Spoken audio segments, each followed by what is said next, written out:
As annual precipitation decreases from the savanna, a lot changes. With high heat but scarce water, the biome starts shifting into a subtropical desert.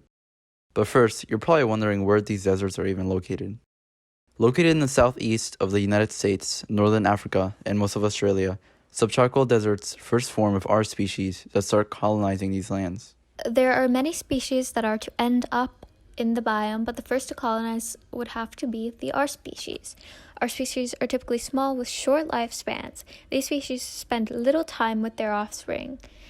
These include pest organisms such as rodents, insects, and weeds. If we refer to our food web, this would have to be the brittle bush, fluff grass, and the velvet mesquite. If you noticed, I only mentioned plant life. This is due to the fact that these are the first to come in. They are brought by other animals bringing the seeds into the biome. After these were fully functional and there had been insects, red harvester ants, wood rats, grasshopper, antelope, squirrels, etc. These species are unable to come before due to the fact that they feed on plants. K-selected species are those such as humans, which are larger, spend more time caring for fewer young, and have long lifespans. When there's less precipitation during this biome shift, these animals and plants that survive with less water will prevail, such as camels, tortoises, birds, rodents, and cactuses. Camels can survive up to 15 days without water because they store fat in their humps, which a camel can break down into water and energy when sustenance is not available. Tortoises can go without water for a maximum of 1 week.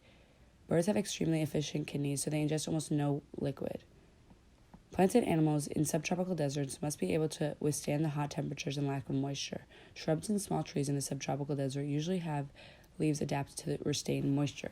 Animals in subtropical deserts are usually active at night when it is cooler.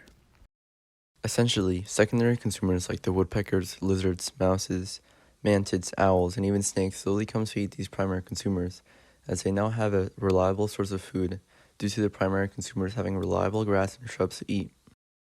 The tertiary consumers like the hawks, foxes, cougars, and eagles after a very long time eventually all eat the rest of the consumers and producers because the rest of the food web has begun to fully stabilize. We now have a hot and dry biome with rainfall that occurs in short bursts with coarse and rocky terrain. Competition for water is high among those higher in the food web, and now that the environment has established, bigger plants, like the trees and cacti, begin to form.